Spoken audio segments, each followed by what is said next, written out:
What if the most unforgettable moments in baseball history weren't just epic, they were engineered? A leadoff homer that felt too perfect, a game where the ball just wouldn't land, a rookie who aged like a mystery from the echoing domes of the 80s to the decimal-obsessed tea-breakers of today. Major League Baseball is full of box scores, but some are written in pencil, not ink. We cheer for walk-offs, no-hitters, and miracle seasons, but deep down, fans know this game has secrets. In this video, we peel back the pristine grass and polish bats to uncover the hidden world of conspiracies that shape the sport. Some are whispers, some are open secrets, but all of them make us wonder, did we witness greatness or just really good theater? Because in baseball, what you see is never the whole story. 1. The lies we believe. When MLB's strangest moments become legends. Baseball is a game of inches, but sometimes it's also a game of shadows. Behind the crack of the bat and the roar of the crowd, there's always something else whispering, just beneath the surface. What if that moment wasn't what it seemed?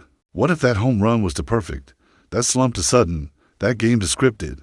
This isn't just a game, it's a theater, and every now and then, it gives us a performance that feels a little too convenient. Welcome to the strange world of MLB conspiracy theories. Some are heartfelt tributes, some are statistical anomalies that defy logic, others are full-blown controversies that fans still argue over decades later. But they all share one thing: they make us question whether baseball's most iconic moments were truly spontaneous, or if something else was pulling the strings. We begin not with scandal, but with sorrow.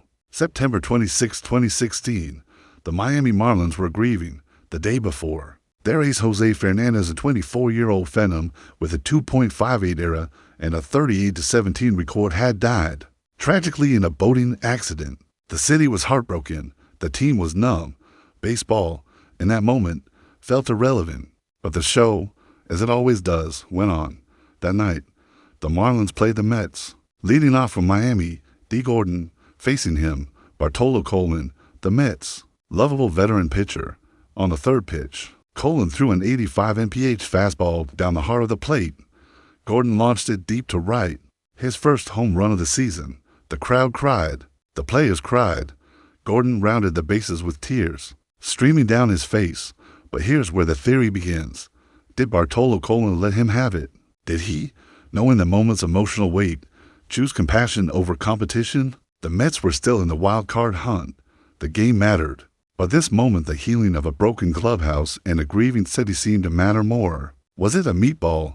Possibly, but if it was the most beautiful one in MLB history. Sometimes, conspiracy isn't about manipulation, it's about mercy. 2. London, long balls, and the theater of first impressions.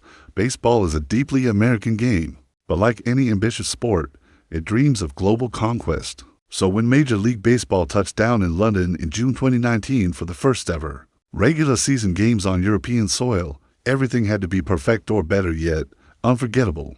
The league sent its biggest rivalry across the Atlantic, Yankees versus Red Sox, to games. 2 titans, one chance to win over a continent. And what happened next didn't just grab attention, it raised eyebrows. Over 2 days, the teams combined for 50 runs. Game 1 alone ended with a staggering 17-13 Yankees win. In the first inning, 12 runs. It was the second highest scoring Yankees-Red Sox game ever. Game 2 wasn't exactly a pitcher's duel either.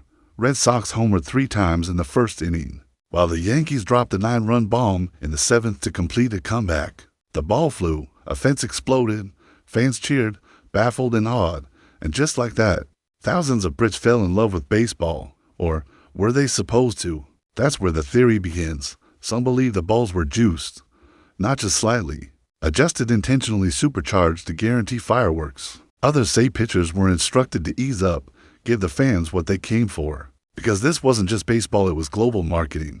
If the games had been standard, slow-paced to 2-1 duels, would a new fan base have been hooked? Or would MLB have lost its only shot to turn cricket country into baseball territory? MLB, of course, denies any tampering, but everything about those 2 games felt like theater. The velocity off the bats, the absurd scorelines, the fact that both games looked like all-star games with regular season urgency. Baseball is never more suspicious than when it's trying to be perfect, and in London, everything went a little to right. 3. Derby drama. the catcher, the T-breaker, and the unbelievable decimal. Sometimes a conspiracy doesn't require smoke-filled rooms or doctored footage. Sometimes all it takes is a decimal something so precise, so surgically perfect, that it feels like someone's hand is on the scale.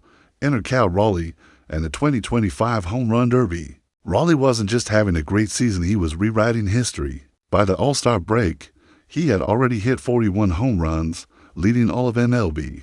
He'd broken the record for most home runs by a primary catcher before the break. The first switch-hitting catcher to do it, and was sitting one blast shy of Barry Bonds' mythical pre-break mark of 39. It wasn't just a season, it was a narrative. The kind that sells jerseys, headlines, and broadcast rights. So when the Home Run Derby rolled around, all eyes were on him. And then, something happened that made fans tilt their heads not in awe, but in suspicion. In round one, Raleigh tied Brett Rooker at 17 home runs. A T-breaker was triggered not with swings, but with distance. Raleigh's longest homer, 470.617 feet. Rooker's, 470.525 feet, a difference of less than 30 millimeters. You heard that right. The Derby was decided by a number so specific, so suspiciously exact, that it felt less like a stat and more like a script. Raleigh advanced and went on to win the entire event, becoming the first catcher and first switch hitter to ever win the Derby. It was a made-for-TV climax to a made-for MLB season. So was it rigged? Or just baseball bending toward narrative perfection? Because let's be honest, when you're measuring to the thousandth of a foot, in front of millions of viewers, you're no longer just tracking distance, you're telling a story. And in 2025, that story belonged to Cal Raleigh. For the sudden surge, Brady Anderson's 50 homers, and the ghost of the steroid era. In a sport defined by rhythm and consistency, explosive anomalies tend to raise eyebrows, and Brady Anderson's 1996 season didn't just raise them. It launched them into orbit. For nearly a decade, Anderson had been a reliable but unspectacular leadoff man for the Baltimore Orioles. He was known more for his speed than his power. A guy who averaged around 9 home runs per season and had never slugged more than 21 in any campaign. Then, out of nowhere, came the thunder. 50 home runs, a new franchise record. More than Ken Griffey Jr. that year, just a fewer than Mark McGwire. And nobody saw it coming. He didn't just lead off games, he launched them for straight games with a leadoff homer, setting a new MLB record. His slash line ballooned a .297, .396, .637, towering above anything he'd done before or after. For context, the year prior, he hit 16 homers. The year after, back to 18. His career norm returned like nothing had happened. That's where the whispers began. This was 1996, the thick of baseball's steroid era, when muscle was king and the long ball was currency. No failed tests, no smoking gun, but in a league teeming with revelations and artificially inflated numbers, Anderson's spike stuck out like a billboard on a country road. Even Orioles legend Jim Palmer publicly hinted that something was off, joining the chorus of skeptics. And yet, Anderson was never caught, never suspended, never named, just questioned forever, because sometimes the most convincing conspiracy is the one that leaves no proof, just numbers that make no sense. In a world where bonds were broken and McGwire fell from grace, Anderson's 50-homer season became less of a feat and more of a riddle. How does a slap-hitting outfielder become a slugging phantom overnight? And why did it disappear just as fast? 5. The ageless wonder, or something else. Albert Pujols and the age that wouldn't add up. Albert Pujols didn't just arrive in the majors, he detonated into them. From the moment he debuted in 2001, he was a baseball machine. At 21 years old, he launched 37 home runs, racked up 130 RBIs, and posted an OPS over 1.000. Over his first 10 seasons, he was unstoppable, a .331 career average, 40-plus homers a year, and the kind of consistent greatness that made him the face of an era. But as quickly as he ascended, something strange happened. He started to fade rapidly. By the time he turned 30 in 2010, his production dipped. After 2011, he never hit .30 again. The once superhuman numbers dropped. His agility disappeared. His home run total shrank. And while this could easily be chalked up to normal aging, a persistent theory whispered something else. Was Pujols ever 21 to begin with? The theory centers around one simple idea, that Pujols, born in the Dominican Republic, was older than his listed age.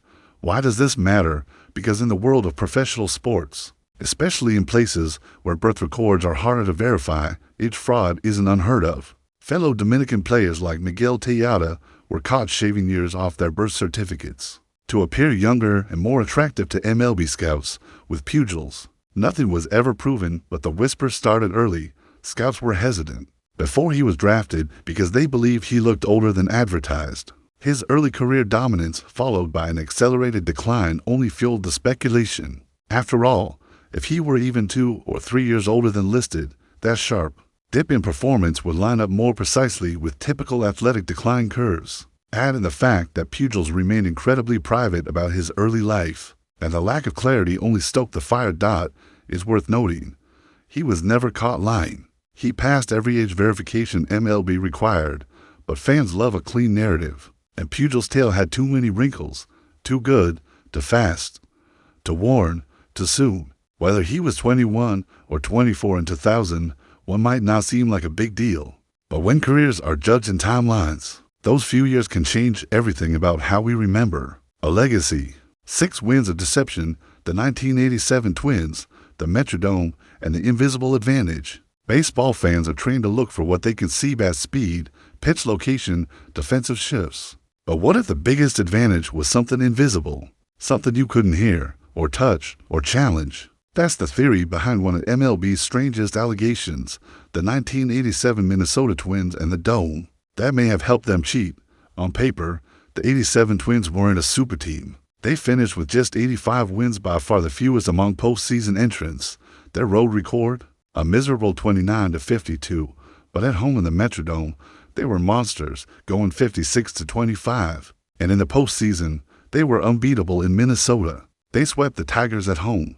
They stomped the Cardinals at home in the World Series. The contrast was too glaring to ignore, and that's where the conspiracy began to swirl, not around bats or balls, but around air. The theory is simple, but wild.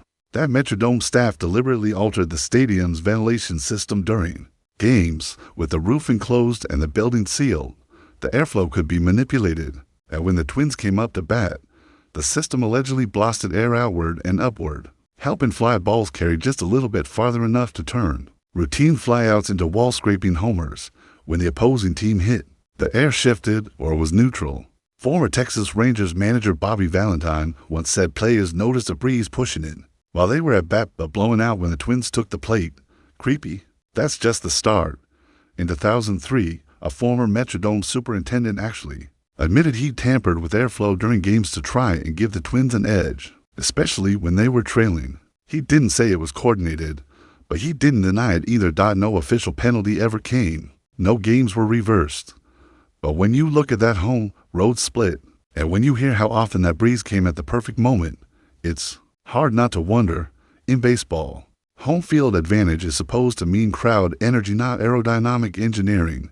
But in 1987, it might have been both. And if true, the Twins didn't just play in a dome, they weaponized it. 7. A slide into controversy. The night Matt Holliday didn't touch home plate. Sometimes a conspiracy doesn't need years of rumor or a web of theories. It just needs one angle, one play, 1 second where the truth gets buried under the weight of what everyone wants to see. And in 2007, that moment belonged to Matt Holliday and the Colorado Rockies. The game? A 1-game playoff game, 163 against the San Diego Padres to decide the final NL wild card spot. The stakes couldn't have been higher. The Rockies, once buried in the standings, had caught fire, winning 14 of their last 15 to force the tiebreaker. The Padres were battle-tested. The tension, electric. Bottom of the 13th inning. Score tied 8-8. Troy Tulowitzki had just doubled in a run. Matt Holliday stood at third base, 90 feet from a postseason berth.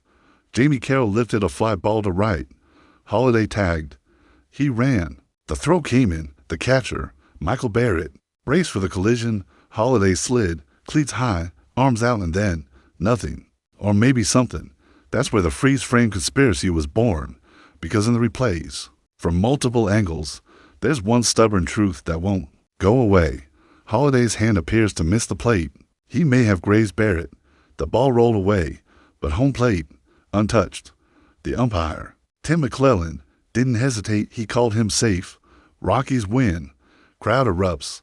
Postseason clinched. Padres protest, but it's too late. There was no instant replay in 2007. The call stood. The narrative was set. Even years later, Holliday himself remained cagey about whether he ever actually touched the plate. He'd smile. He'd shrug. Fans debated it endlessly. Slow-motion analysis showed his hands skimming dirt, Barrett blocking his path, but never definitively connecting with the dish. And that's the paradox. One of the most exciting finishes in recent MLB history might have been decided by a phantom touch, a slide without contact, a celebration built on the benefit of the doubt. Was it a missed call? Almost certainly. Was it a conspiracy? Maybe not. But to Padres fans, it didn't matter. In their eyes, the Rockies stole October without even touching the base. 8. The intentional collapse, Yankees, Red Sox, and the game that changed everything in 2011. It was supposed to be just another regular season finale, one more game before October baseball. The Yankees had already clinched the AL East. The Red Sox, meanwhile, were clinging to postseason hopes by their fingertips tied with the surging Rays for the final wild card spot after a September meltdown. The Rays had closed a 9-game gap in just 4 weeks. It was poetic, improbable, and for Boston, terrifying. So on September 28, 2011, every pitch mattered. And yet, by the 8th inning, it looked like the Yankees would do what Yankees do, crush dreams. They were up 7-0. The game was over. And then, somehow, it wasn't. The Rays rallied. To walks, a sac fly, and a home run later it was 7-6. Then, in the bottom of the 9th, journeyman Dan Johnson, who had only one other home run all season, launched a game-tying bomb with 2 outs and 2 strikes. The stadium shook. The script flipped. In the 12th inning, Evan Longoria hit a walk-off shot. Rays win. Red Sox lose. Season over. It was one of the most dramatic final days in MLB history. But as the dust settled, a theory crept into the conversation. Did the Yankees throw the game? The idea isn't as wild as it sounds. The Yankees had no playoff consequences riding on the result. The Rays, if they won, would block the Red Sox, New York's arch rival, from reaching the postseason. A little tactical sabotage, many thought. So, after all, the Yankees had benched most of their starters, used their bullpen in bizarre order, and pulled their foot off the gas at precisely the wrong time, letting the division foe crawl back from 7 runs down in 2 innings. With your postseason spot already locked in, that doesn't exactly scream urgency. But others argue it was nothing more than momentum. The Rays had been red hot. The Red Sox, ice cold. The Yankees had no reason to go all in. It was just a perfect storm of baseball gods' crafted ending. Still, the fact that the Yankees were in a position to sink Boston's chances and might have helped make it happen, that's a storyline that Red Sox fans haven't forgotten, and one Yankees fans might secretly savor. 9. Echoes of the past. When conspiracies become culture in baseball, by now, it's clear, Major League Baseball isn't just a sport, it's a storytelling machine. One that churns out legends, heartbreaks, triumphs, and yes, conspiracies. But what sets baseball apart isn't just its rich history or statistical depth, it's how it invites you to believe there's more behind the curtain. This isn't the NFL, where everything is clockwork. It's not the NBA, where star power usually dictates the ending. Baseball is murky. It's prone to chaos, and that chaos creates a vacuum, one that fans love to fill with suspicion. We look back at the Bartolo II Gordon moment and see a soul-lifting tribute, but some whisper it was choreographed. We see the 2019 London slugfest and marvel at the offense, but others wonder, was the ball juiced, the pitcher soft-tossing, the whole series of Broadway production wrapped in pinstripes? And with players like Brady Anderson or Albert Pujols, we don't just look at their stats, we ask if their numbers were too good, too smooth, too sudden. It's the same reason why we obsess over the Metrodome's airflow or freeze-frame Matt Holliday's fingertips over home plate. Baseball fans are part statistician, part detective. Every strange bounce, every odd call, every unprecedented surge in performance isn't just noted, it's dissected. Why? Because baseball has always been about trust. And when that trust feels shaky even for a second, it shakes the whole game. There's something poetic about that. This sport, more than any other, is played in slow motion. It gives you time to think, to question, to go back and replay what you just saw. It's the only game where a half second of hesitation at third base can trigger a decade-long debate.